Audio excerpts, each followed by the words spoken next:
Some rock legends just don't know when to step off the stage. I said it in part 1, and guess what? There are more bands that really should consider retiring. The magic's fading, the vocals are shaky, and half the show is being held together by backing tracks and nostalgia. So here we are again. These 10 bands might want to bow out before the legacy they built starts to crack. Call it bold, but don't blame me. Fans and critics were complaining long before I did.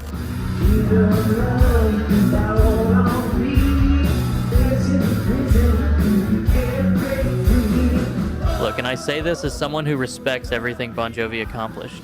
But at some point, you gotta know when the curtain should fall. Because if you've watched the 2024 and 2025 clips floating around online, you can see and hear the struggle. We could ever fight. It don't pay to even try. We're get paid and just get by. John's voice isn't just different, it's fighting him. Notes that used to soar now wobble, break, or disappear into backing tracks that are doing way too much heavy lifting. And that's tough to watch from a guy who built an entire career on power, stamina, and stadium-shaking charisma. Plus, John himself once admitted that if he couldn't be great anymore, he'd step away. Well, we're here, and nobody wants to see a legend burn out on stage, especially when ticket prices are sky high and fans walk away disappointed. Sometimes the most graceful move is knowing when to bow out and protect the legacy you spent a lifetime building.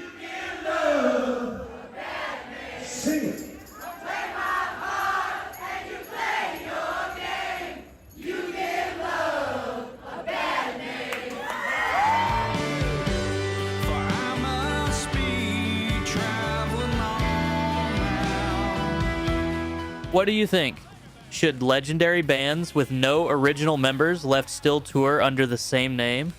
I've been thinking about this a lot lately, and it's hard to ignore a harsh truth.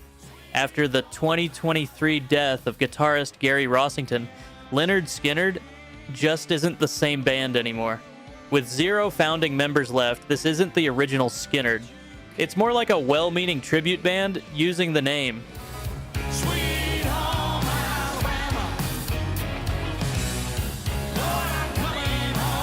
Sure, the current lineup delivers competent shows, but when you pay big money, you deserve the real deal. The raw history, the soul, and the people who live that music.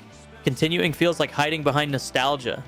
The legacy built by Rossington, Ronnie Van Zant, Alan Collins, and the others deserves respect, not a watered-down imitation.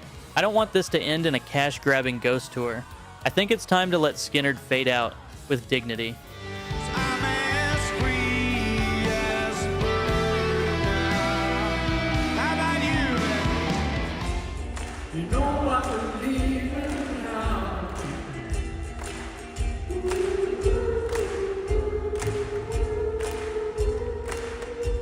I'm not old, and I'm not retiring, said 82-year-old former Beatle Paul McCartney in a 2024 interview. Well, I get it. The man's a legend, and he's earned the right to do whatever he wants. But watching his appearance at SNL's 50th anniversary special, I couldn't help but wonder, maybe it's time to step back. The grit is still there, but the power and stability are gone.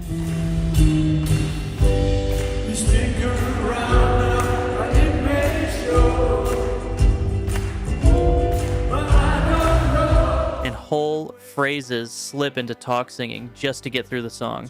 That's not disrespect. It's reality. And fans feel it too. Even lifelong supporters say it hurts to watch him strain his way through melodies he once nailed without effort. Paul can still play beautifully, he can still command a stage, and nobody denies that. But when a giant like Paul McCartney keeps pushing on stage with no original vocal power left, is it loyalty to the music, or is it time to let the music rest with dignity?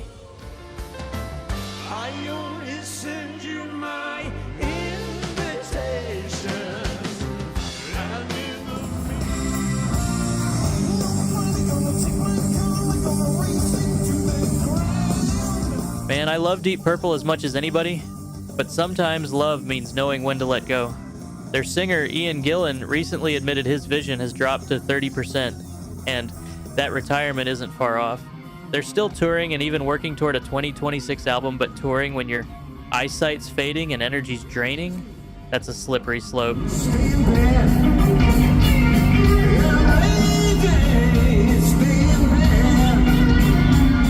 I don't want to see any legend crumble under the weight of nostalgia.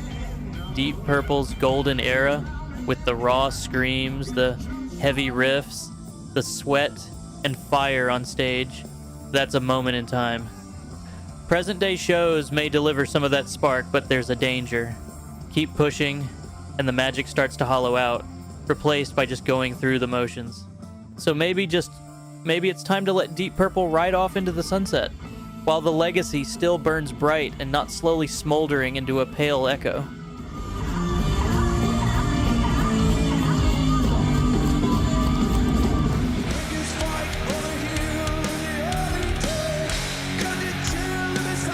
Here's a hot take. Metallica might still be the biggest metal band on the planet, but that's exactly why they should retire. They've already won. The stadiums are full, the production is massive, and the M72 shows looks incredible on camera. But if you really listen, the cracks are there. The new material on 72 Seasons feels bloated and recycled. Many critics called it some of their weakest writing and drumming ever. James can't deliver that snarling young Hetfield power forever, and Lars gets roasted online after almost every tour clip for his timing and energy issues. At this point, Metallica are competing with their own legacy and not with other bands. And that's a battle nobody wins. Imagine them stepping away now. No sad decline, just the greatest metal band of all time choosing to leave the stage while they still look untouchable.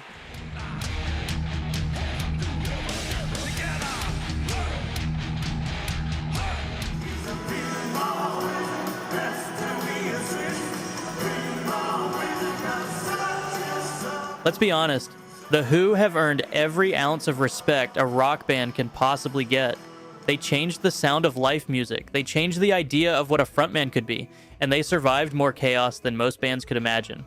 But watching their recent performances, it's hard not to feel like we're seeing legends pushing past the point where the magic still feels natural.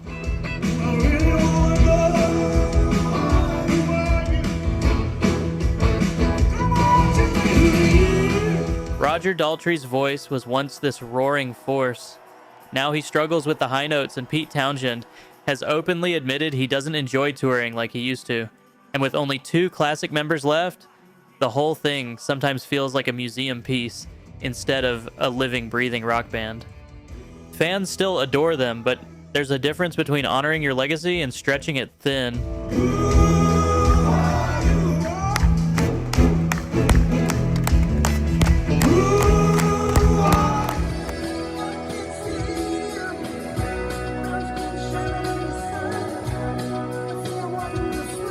There comes a point where even the biggest legends need to bow out. For the Eagles, that moment has arrived, I think. Glenn Frey and Randy Meisner are gone, and what's touring today barely resembles the band that defined an entire era. Their shows still sound pristine, for sure. So pristine that fans have repeatedly questioned whether parts are even live. When vocals and instruments seem too perfect, the authenticity that made the Eagles great starts to crumble. And let's be honest, they're not really a band anymore. It's basically Don Henley and a group of hired guns.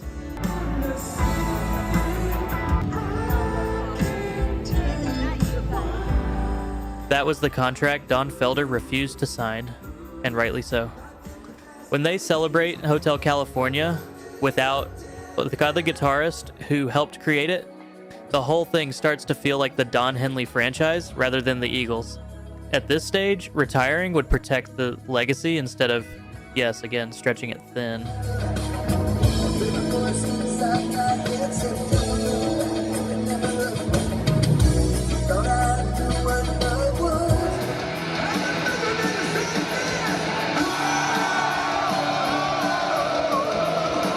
And speaking of fading out, Iron Maiden have really reached a point where the strain shows. The last few tours haven't been about dominance, but about endurance. Bruce Dickinson is still a warrior, but he's clearly fighting his own voice on stage. He's leaning on lower melodies, spoken lines, or the crowd to carry moments he once launched into effortlessly.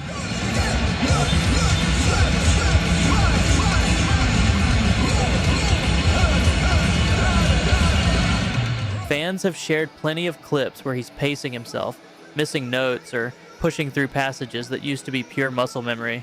And then there's the elephant in the room. Nico McBrain officially retired from touring in late 2024 after serious health issues.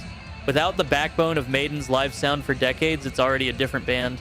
This isn't the Maiden of Powerslave or Life After Death anymore. Still legendary, but running on willpower and nostalgia. Maybe the most honorable move left is stepping back before the legacy starts to crack.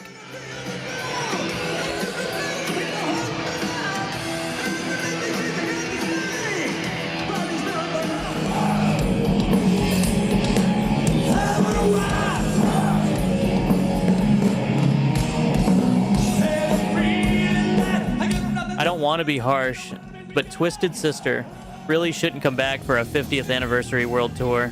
They should stay retired. The band ended things on a high note years ago with a proper farewell.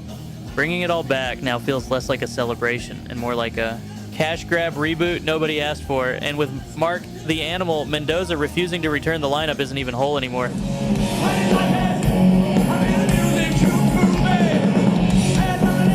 That alone changes the chemistry completely. Yeah, Dee Snider can still work a stage. No argument there. But do we really need Twisted Sister touring the world in 2026? The demand just isn't there. Most fans moved on, and the people who did love them already got the perfect goodbye. Why risk coming back to half-empty venues? Nostalgia, only crowds, and performances that can't match the fire they once had? Sometimes staying retired is simply the smartest and most dignified move a band can make.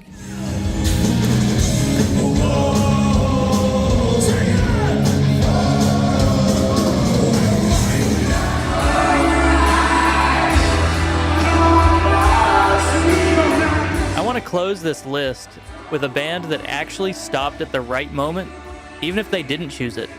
Their 2023 Peace Out tour was supposed to be a big, loud victory lap, and honestly, they probably would still be on the road today if Steven Tyler hadn't suffered that brutal vocal injury. Mid-tour, he fractured his larynx, and after months of silence and canceled dates, the band finally admitted he wasn't going to fully recover.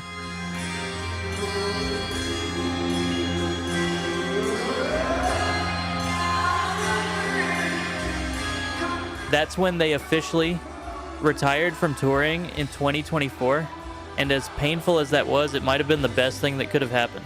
Because what's the alternative? Watching a legendary rock band push through half-strength shows relying on backing tracks, or forcing a frontman with a damaged voice to keep faking it. Aerosmith avoided that fate by circumstance, not ego, and in a strange way, it protected their legacy.